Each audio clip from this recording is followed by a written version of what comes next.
आत्मा को महत्वपूर्ण समझें तो गुरु हमारा सम्यक ज्ञान, असली गुरु निर्ग्रंथ संत नहीं है। असली गुरु कौन है? सम्यक ज्ञान, ये असली गुरु है।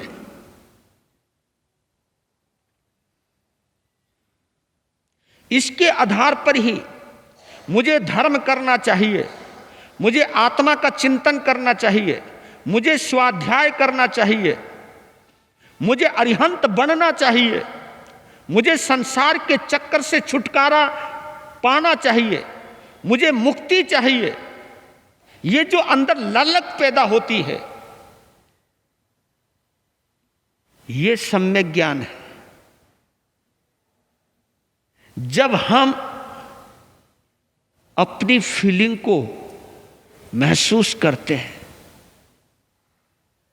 और आपने देखा होगा आपके अंदर दो चीजें हैं। गलत काम करने से पहले कोई है अंदर जो हमें एक बार टोकता है कि रुक जा, ये ठीक नहीं है, तू गलत कर रहा है। जो हमारी इनर कॉन्शस है, जो हमारी इनर वॉइस है, जो हमारी आंतरिक आवाज है, वो हमें रोकती है। और कभी कभी गलती करने के बाद जो पश्चाताप आता है, वो कहीं ना कहीं वो आत्मा की आवाज है जो ये कहती तूने क्यों बिना मतलब का ये लफड़ा पाला, तू क्यों ऐसे झंझट में फंस गया, तुझे क्या जरूरत थी, तू थोड़ा पेशेंस रख लेता तो ये बात नहीं बिगड़ती, तू थोड़ा सा अपने पर कंट्रोल कर लेता तो ये बात नहीं बिगड़ती। ये जो चीज है अंदर की आवाज है। आप देख लेना, आप अंदर दो चीजों में बटे हुए हो, एक सद्बुद्धि में और एक दुर्बुद्धि में।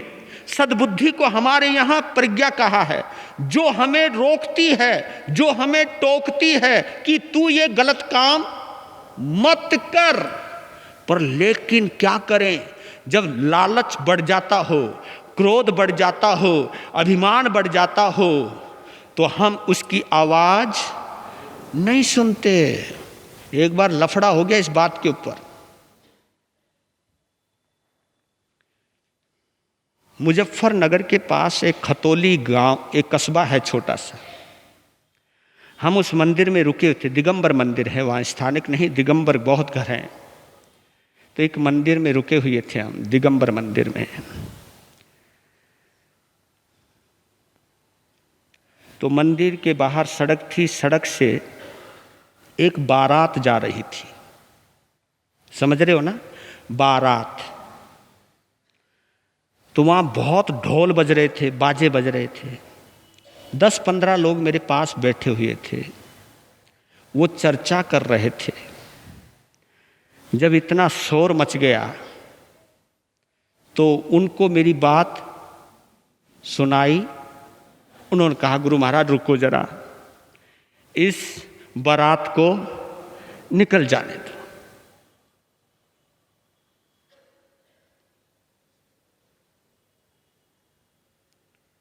उस बारात के शोर शराबे को देखकर एक बात याद आ गई।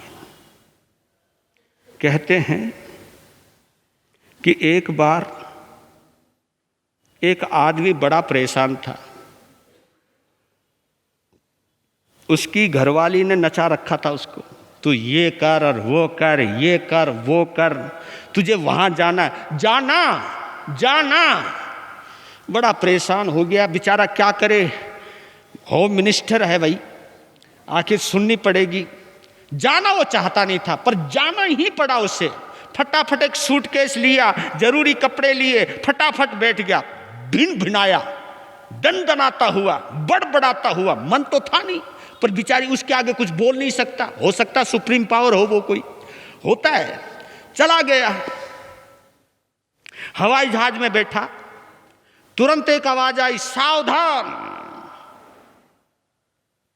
और पता नहीं ये आवाज उसी को आई थी या सबको आई थी, ये पता नहीं, पर उसने सुनी, सावधान,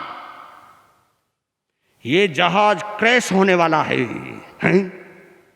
इतना सुनती वो तो फटाफट बाहर आया, टिकट गई भाड़ में, बाहर आया। फटाफट उसने टैक्सी की।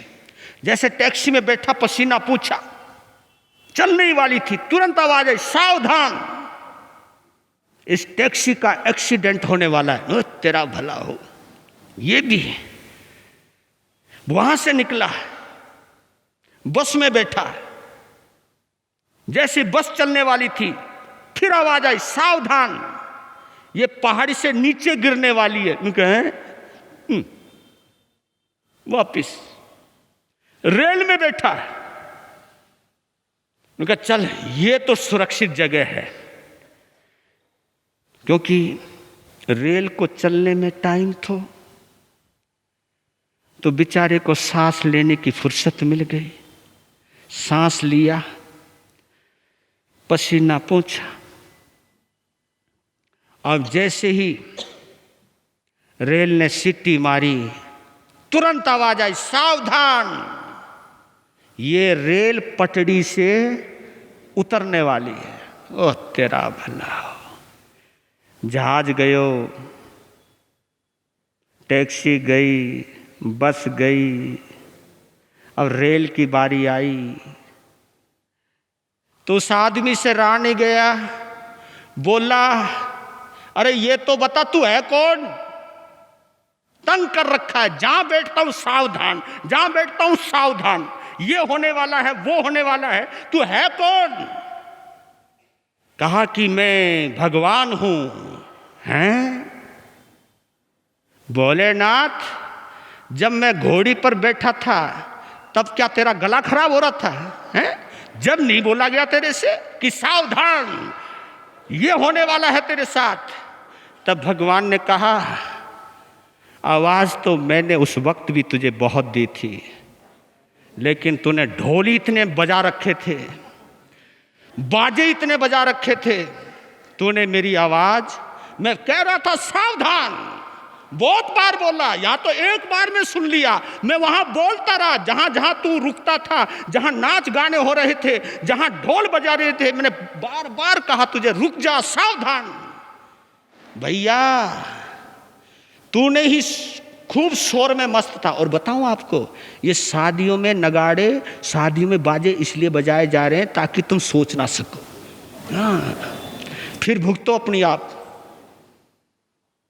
ये शायद प्रथा इसलिए चली है क्योंकि दिमाग सुन हो जाता है आदमी को, क्योंकि चिंतन तो वहां आएगा ना जब शांति हो। जहां शांति नहीं, वह सोचेगा क्या? आप देखो, आपकी श्वास अगर जोर जोर से चल रही हो तो कुछ सोच पाओगे क्या आप? अगर बहुत ज्यादा क्रोध आ रहा हो, सोच पाओगे क्या आप? अगर किसी लालच के आप शिकार होगे तो सोच पाओगे क्या आप? अगर आप ईगो से भर गए हो तो क्या सोच पाओगे आप कि अपनी ईगो को बचाने के चक्कर में तुम सबसे टूट रहे हो, सबका दिल तोड़ रहे हो? बचा पाओगे क्या आप? ये सब चीजें तब होती है जब आदमी शांत होता है, और इस शांति का नाम है सम्यक दर्शन, इस शांति का नाम है सम्यक ज्ञान। एक दार्शनिक ने कहा, यस्य नास्ति स्वयं प्रज्ञा, यस्य नास्ति स्वयं प्रज्ञा शास्त्रम किम करिष्यति, लोचनाभ्याम विहीनस्य दर्पणम किम करिष्यति।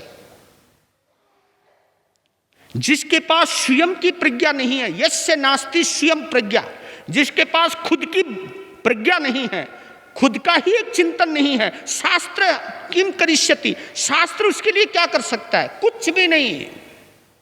सच कह रहा हूं, यहां आप लोग बैठे हो, लेकिन आपके दिमाग में अगर दुकान की ही याद जमी पड़ी है, बस किसी तरह शास्त्र, किसी तरह प्रवचन खत्म हो और मैं जाऊं, जब ये सोच आप लेकर के बैठे हो तो मैं चाहे कितना भी बोल लूं भैया,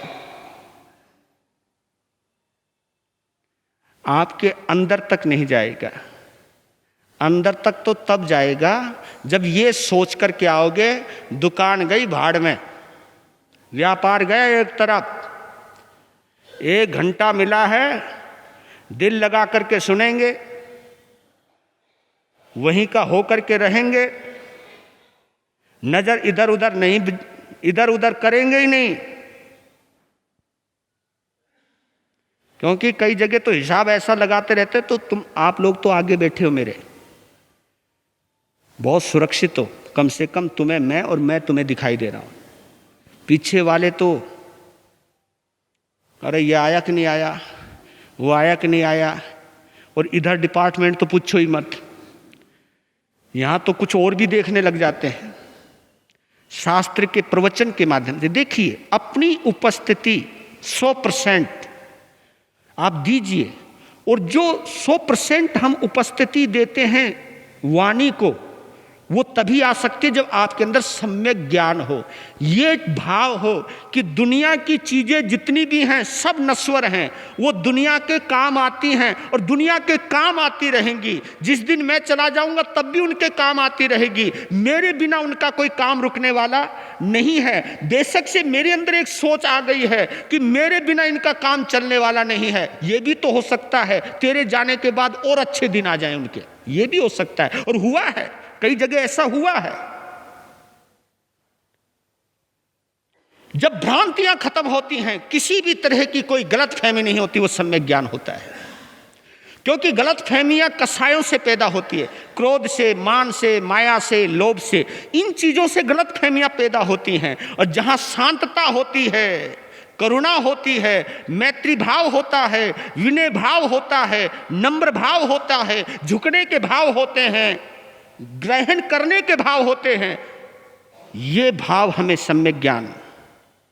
तो यस्य नास्ति स्वयं प्रज्ञा, जिसके पास खुद की प्रज्ञा नहीं है, खुद का विवेक नहीं है, उसके लिए शास्त्रों की कोई कीमत नहीं है। उसी प्रकार जिस प्रकार लोचनाभ्याम विहीनस्य दर्पणः किं करिष्यति, जिनके पास आंखें ही नहीं हैं, उनके सामने चाहे कितने ही दर्पण लगे हों, कितने भी आईने लगे हों, कितने ही शीशे लगे हों, जिनके पास खुद की आंख नहीं है, उनके लिए शीशे की यानी दर्पण की कीमत,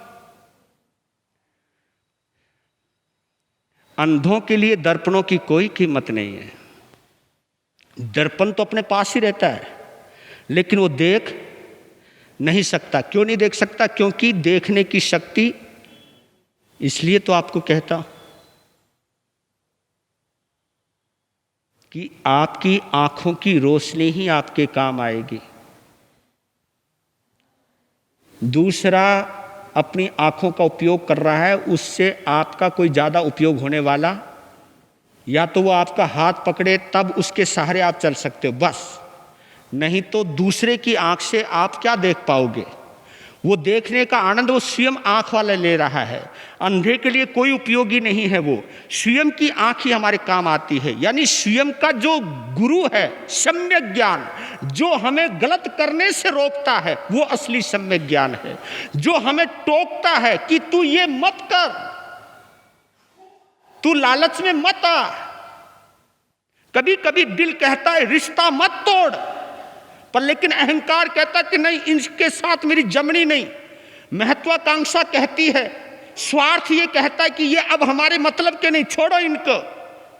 ये चीज याद रख लेना, सम्यक ज्ञान। इसलिए आपको कहता हूं कि हम लोगों को दोहराया जाता है सम्यक ज्ञान। समायिक लेकर के बैठना ही कोई सम्यक दर्शन नहीं है। समायिक करने वाला अगर किसी साधु साध्वी की निंदा करता है तो वो सम्यक दर्शनी हो ही नहीं सकता जी। सच कहता हूं, चाहे आप कितनी भी समायिक करें, अगर हम कहीं ना कहीं कमियां ढूंढते रहते हैं तो हम सम्यक दर्शनी हो ही नहीं सकते। अगर कमी पर ही नजर जाती है तो हम मिथ्यात्वी तो हो सकते हैं, लेकिन सम्यक ज्ञानी, सम्यक ज्ञान हमारे अंदर, सम्यक दर्शन हमारे अंदर नहीं हो सकता है। तो एक बात क्लियर हुई, गुरु देव हमारी, बोलो, देव हमारी आत्मा, गुरु हमारा सम्यक ज्ञान, और धर्म हमारा। अगर इन भाई से ही पूछ लेना, जगा करके उठा के, बोल भाई धर्म हमारा, उनका दया प्रदान। अब देखो, वो मैंने पहले बोल दिया, वो बाहरी तत्व हैं, वो आदरणीय तत्व हैं। नीचे जो मैं बात कर रहा हूं वो आचरणीय तत्व की बात कर रहा हूं, जिनका हम आचरण कर सकते हैं। एक है जिनका हम आदर करते हैं, एक वो है जिसका हम स्वयं आचरण करते हैं, जिनकी हम स्वयं पालना कर सकते हैं, जिनका हम खुद आचरण कर सकते हैं। आचरणीय तत्व है ये। देव हमारी आत्मा, पहले ये तो विश्वास हो हमारे अंदर, जैसी मेरी आत्मा ऐसे सामने वाले की आत्मा है। मेरी आत्मा में और अरिहंत की आत्मा में कोई फर्क नहीं है, सच बतला रहा हूं, कोई अंतर नहीं है। जैसी अरिहंत की आत्मा ऐसे मेरी आत्मा है। उस आत्मा में और इस आत्मा में एक ही भेद है, एक ही फर्क है। कौन सा? कर्म का। आत्मा परमात्मा में कर्म का ही भेद है। आत्मा परमात्मा में कर्म का ही भेद है। काट दे जो कर्म को, ना भेद है ना खेद है। मेरी आत्मा में और परमात्मा की आत्मा में, अरिहंत की आत्मा में और मेरी आत्मा में अगर कोई अंतर है तो केवल कर्म का है। उन्होंने कर्म काट दिए और मैं अभी कर्मों की गिरफ्त में पड़ा हुआ हूं। पहले मुझे मुक्त होना है, मैं आत्मा में छुपा परमात्मा हूं। वो जागा हुआ परमात्मा है, मैं सोया हुआ परमात्मा हूं। वो कर्म मुक्त परमात्मा है, मैं कर्म युक्त परमात्मा हूं। लेकिन मेरे अंदर भी वही सामर्थ्य है जो सामर्थ्य उस अरिहंत परमात्मा, सिद्ध आत्मा परमात्मा में है। जिस दिन मैं भी मोह से बाहर आ जाऊंगा, मैत्री भाव से जुड़ जाऊंगा, तो मेरी आत्मा को भी परमात्मा बनने में कोई समय नहीं लगेगा। कल का व्यवधान आया, व्यवधान भी कुछ समाधान के लिए था। आज लौट के आया, आगे बढ़ते हैं। आप सुन रहे थे, राजा चंद्रसेन को देखकर एक किसान खेत में जाते जाते वापिस अपने घर पहुंच गया। राजसभा में उसे बुलाया और पूछा, तू वही किसान है जो मुझे देखकर वापिस गया? जी अन्नदाता। खेत पर जा रहा था? जी अन्नदाता। क्यों नहीं गया? कुछ नहीं बोला। जब बोला कि बोल, कहा कि जबान कट जाए, लेकिन मैं क्यों नहीं गया ये मैं अपनी जबान से नहीं बोलूंगा। मंत्री ने कहा, नहीं माना। राजा ने कहा, चल मैं तुझे अभेदान देता हूं, अब तो बोल। जब अभेदान मिल गया, यानी राजा मुझे कोई सजा नहीं देगा, इस बात से जब वो आश्वस्त हो गया, तब उसने बोला, हे अन्नदाता, ऐसा लोक विश्वास है, ऐसी लोक मान्यता है कि सुबह सुबह अगर तुम किसी काम से जा रहे हो, सामने से अगर कोई निःसंतान राजा आ जाए या निःसंतान व्यक्ति आ जाए, उसका मुंह देख करके अपशकुन समझो। अपशकुन होता है निःसंतान राजा का मुंह देखना, क्योंकि बीज बोना मेरे हाथ में था, लेकिन वो फसल मेरे घर तक पहुंचेगी वो मेरे हाथ में नहीं था। ये भी तो हो सकता है कि उस अपशकुन की वजह से मैं बीज तो बो दूं, बीज उग भी जाए, लेकिन अकाल मेरे हाथ में नहीं, अतिवृष्टि मेरे हाथ में नहीं, सूखा मेरे हाथ में नहीं। बस ये पापी मन घबरा गया, इसलिए मैं वापिस लौट गया। इन शब्दों को सुनकर राजा को कितना दर्द हुआ होगा, लेकिन उस दर्द को छुपा लिया। ऊपर से फीकी मुस्कुराहट के साथ मंत्री को कहा कि मंत्री, इस किसान को दोनों फसलों का जितना अन्न पैदा होता है, वो अन्न मेरे व्यक्तिगत भंडार गृह से उतना अनाज इसके घर पहुंचा दो, ताकि इसके दिमाग से निकल जाए कि सुबह सुबह नहीं संतान राजा का मुंह देखना अपशकुन होता है। अनाज पहुंचा दिया गया, सभा विसर्जित हो गई, राजा चल करके एकांत कमरे में आ गया, कमरे में चहलकदमी करने लगा और वो सोचने को मजबूर हो गया कि संतान नहीं होना, मैं ये समझता था कि संतान नहीं होगी तो मेरे राज्य का उत्तराधिकारी कौन होगा, लेकिन संतान नहीं होने से संतानहीन व्यक्ति को उसका मुंह देखना अपशकुन समझा जाता है, उसको इतना पापी समझा जाता है, उसको इतना अछूत समझा जाता है। ये मुझे मालूम नहीं था। आंखें भर आई, सोचने लगा मैं अपनी जनता के सामने जाऊं कैसे। यहां तो मुझे अपशकुन समझा जाता है, मैं अपनी प्रजा को अपने बच्चों की तरह पालता हूं, हर किसी की तकलीफ में शरीक होता हूं, किसी को दुखी नहीं होने देता, लेकिन फिर भी मेरा चेहरा देखना पाप समझा जाता है। अपनी इस बदनसीबी पर वो रो पड़ा। इतने में महामंत्री सुबुद्धि ने कक्ष में प्रवेश किया, राजा की पीठ पर हाथ रखा,